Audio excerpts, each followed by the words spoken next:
Kita tamu kita je. Kecuali kita tanya, minum fresh orange tak? Tak. Kopi boleh? Kopi boleh.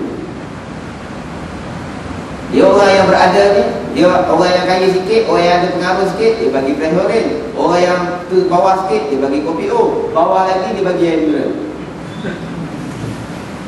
Dia jadi macam itu. Tak tahulah ada tidak benda ni tak. Tengok. Maka boleh seseorang yang sombong itu menghalau sombong yang hinggap ke atasnya dengan sebab ingat akan Tuhan yang Maha Besar. Kita ada jawatan itu amanah. Bila orang bawah datang, kita layan dia sebagaimana yang sepatutnya.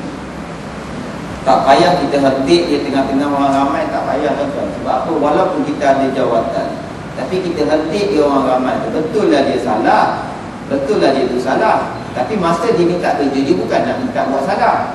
Dia salah. Jangan hentik dia di hadapan orang ramai, sebab dia jatuh aib. Malu. Panggil dia dalam bilik, tanya dia betul-betul. Kenapa begini, kenapa begini, kenapa begini. Ini yang betulnya, yang disuruh oleh syariat. Sebab ialah berlakulah di pejabat-pejabat di mana-mana je lah. Dia pekik. Kalau macam budak-budak ni tak boleh elak lah tu kena pekik. Kalau tak pekik, dia pekik kita.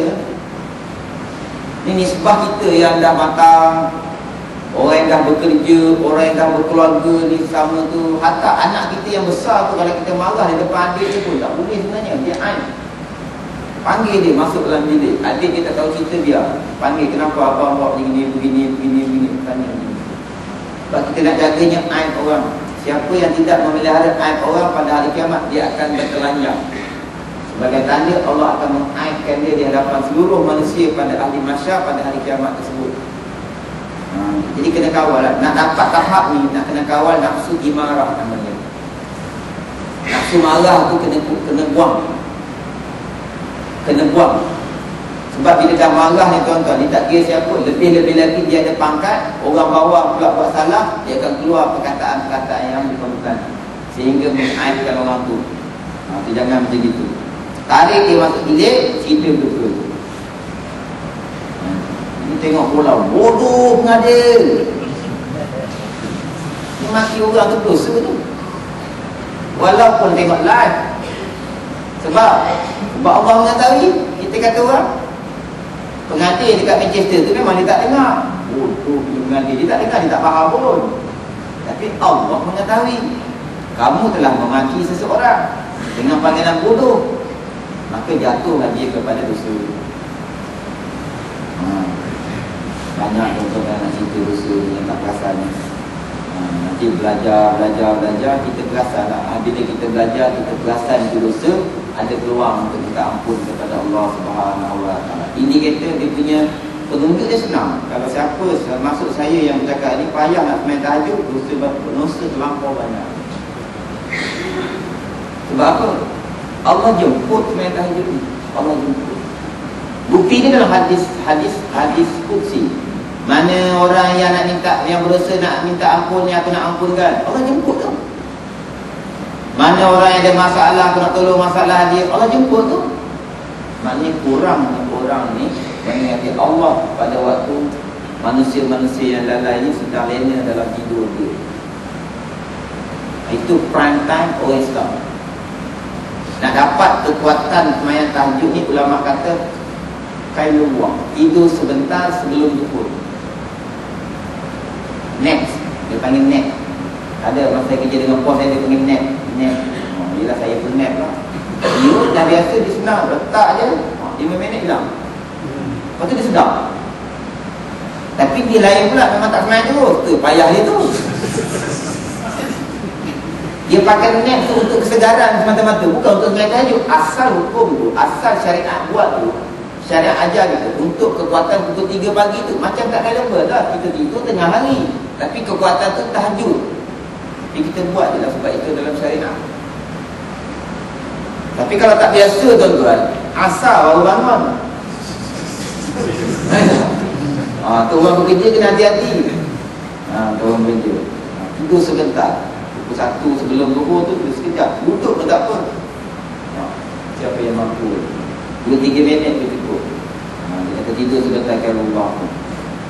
Budak-budak tapi memang kita bagilah sejam, bukan minit-minit lagi sejam. Sebab apa sejam tu? Sebab 12.30 suruh tidur, dia tak tidur lagi. Dia borak. Ni 1.30 nak bangun, dia tidur pukul 12 sampai pukul 1. Pukul 12 memang suruh tidur. Pukul 12.30 baru dia terlelam. Dia berborak apa semua tu. Sebab tu kita bagi masa sebenarnya dia tidur pun sikit. Cubalah beramal dengan tu. Bagi orang pencet senang. Kailullah. Maka boleh seseorang itu menghalau sombong yang hinggap ke atasnya dengan sebab ingat akan Tuhan yang Maha Besar. Semua tu Allah kurniakan kepada kita. Kebetulan kau dapat pangkat, kebetulan kau dapat harta yang banyak, kebetulan kau dapat berbagai-bagai kenikmatan. Cuma dia ni di pihak yang Allah tak anugerahkan benda tu. Maka bila ada yang tidak memiliki nikmat tersebut, ada yang memiliki nikmat, berlaku muamalat, berlaku zakat, berlaku sedekah, berlaku hebah, berlaku hadiah. Kalau semuanya kaya, jadi macam Sayyidina Umar bin Abdul Aziz, ada orang nak terima zakat pun tak. Tu Allah tunjuk satu kejadian pada zaman Umar bin Abdul Aziz, makmurnya di bawah pemerintah Umar bin Abdul Aziz, tak ada orang boleh terima zakat. Semua ni dalam ranking boleh mengeluarkan zakat. Tapi kita hidup ni, ada orang yang boleh memberi, ada orang yang memerlukan. Makin cantiklah kehidupan kita tu. Terbuka ruang-ruang beribadat yang cukup luas. Dengan adanya orang yang kurang berkemampuan, maka kedai-kedai motor laris jualan motor dia, menghasilkan muamalat. Kata Allah bil hikmati, dengan hikmah pemerintahan Allah Subhanahu wa taala. Nampak kehebatan Allah Subhanahu wa taala dalam mentadbir. Dalam mentadbir alam yang kita duduk ni, dan termasuk alam-alam dimiliki oleh berbagai-bagai makhluk Allah Subhanahu wa taala. Lagi yang maha tinggi, ingat pada Allah yang maha besar, lagi yang maha tinggi, dan ingat serta takut akan azabnya, dan ingat akan tegah Allah itu, seperti ingat akan firman-Nya.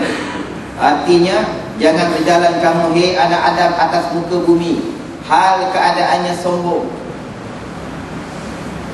Maka ditegah dalam masjid ni, katalah kita dah terlambat, kita tak perlu berlari, kita tak perlu langsung berlari. Walaupun imam dah duduk tahiyat akhir, kita takut terlepas, kita berjalan seperti biasa. Jangan sampai memuntah, tak sampai kedengaran berlari. Tak payah, berjalan macam biasa. Kalau ada rezeki kita, dapatlah kita jemaah. Kalau tak ada rezeki kita, maka kita tepuklah siapa-siapa yang kita yakin boleh jadi imam. Tapi berlari dalam masjid tu dikatakan melanggar adab. Nak elakkan berlari tu macam mana? Datang awal, senang je. Jenis saya yang dah ada. Tapi kita memang hari-hari ada awal, cuma hari itu terlambat. Sekali-sekali terimalah keadaan dulu. Tak payah sampai kita melanggar adab rumah Allah Subhanahu wa taala kerana nak mengejar tu. Sebab yang mendatangkan masalah sehingga kita tak dapat adab awal tu Allah juga. Untuk apa? Untuk uji. Kau kalau lambat, kau boleh jaga adab tak? Rupanya tak boleh jaga. Sebab tu dia kata alladzina yadhkurunallaha qiyaman wa qu'udan wa 'ala junubihim. Sebahagian tu maksudnya zikir, sebut nama Allah. Kita kena ingat sentiasa kepada Allah. Kalau kita boleh ingat sentiasa kepada Allah, cara nak berlatih dia senang. Kalau kau nak makan, kau berhenti dulu. Apa patut aku buat sebelum makan? Barulah ingat baca doa, barulah ingat ambil makanan tangan kanan, barulah ingat tiap-tiap kali nak makan tu niatnya apa? Supaya dapat beribadat kepada Allah Subhanahu wa taala.